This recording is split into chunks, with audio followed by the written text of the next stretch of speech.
600 ദിവസത്തിന് ശേഷമാണ് നിവിൻ പോളിയുടെ ഒരു തിയേറ്ററിക്കൽ റിലീസ് വരുന്നത്.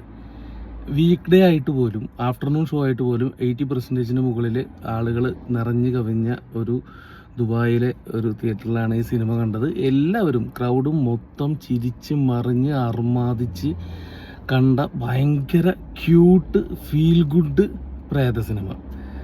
ഭയങ്കര ഇഷ്ടമായി എനിക്ക്. ഞാൻ സാധാരണ കാണുന്ന സിനിമകളുടെയൊക്കെ റിവ്യൂസ് എഴുതിയിടാറുണ്ട്. ഇപ്പോൾ എഴുത്ത് വായിക്കാനായിട്ട് അധികം ആളുകളൊന്നുമില്ല, എന്നാലും വീഡിയോ ചെയ്യാൻ മടിയാണ്. ഇതിന് മുന്നൊരു വീഡിയോ ആയിട്ട് എൻ്റെ അഭിപ്രായ പ്രകടനം ഞാൻ നടത്തിയത് തുടരും മൂവി ഇറങ്ങിയപ്പോഴാണ്.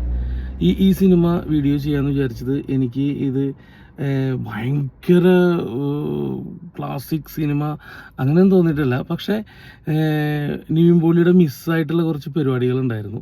ആ പരിപാടികളും മൊത്തം ഇതിൽ തിരിച്ചു വന്നിട്ടുണ്ട്. വിത്ത് പുള്ളിക്കാരൻ്റെ ഫുൾ ടീം, അജു വർഗീസ്, വിനീത്, അൽത്താഫ്, അൽഫോൻസ് പുത്രൻ, അങ്ങനെ കുറേ പേര് ഇതിനകത്ത് തിരിച്ചു വന്നിരിക്കുകയാണ്. അത് പോരാതെ തന്നെ 2 നായികമാർ, പ്രീതി മുകുന്ദൻ ആൻഡ് റിയ ഷിബുവിനെ എല്ലാവർക്കും അറിയായിരിക്കും, പ്രൊഡ്യൂസറാണ്.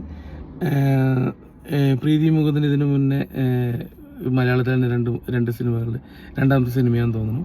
2 പേരും ഭയങ്കര നന്നായി പെർഫോം ചെയ്തതായിട്ട് തോന്നി.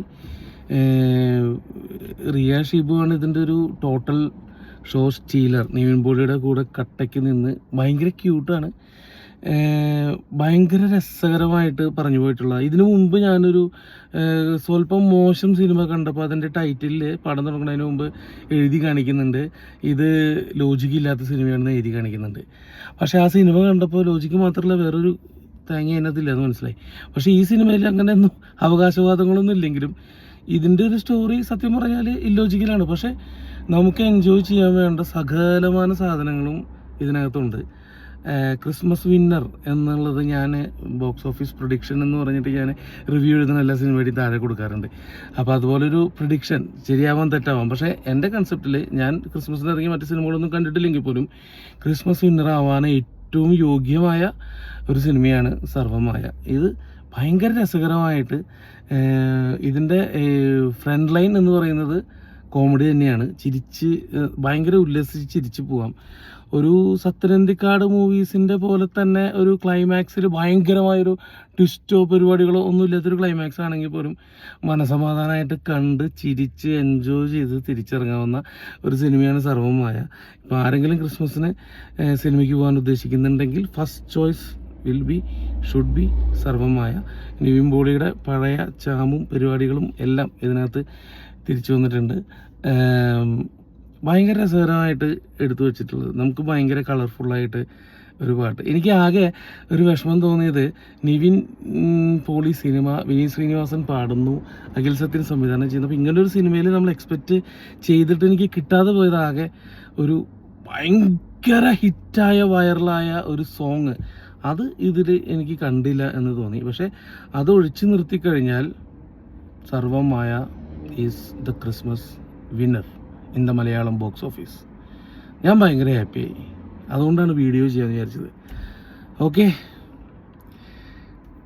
റിയ ഭയങ്കര ഫാനായി ഞാൻ. അത് ഭയങ്കര അഭിനയിച്ച് ഭരിച്ചുകൊണ്ടോ എന്തോന്ന് എനിക്കറിയില്ല.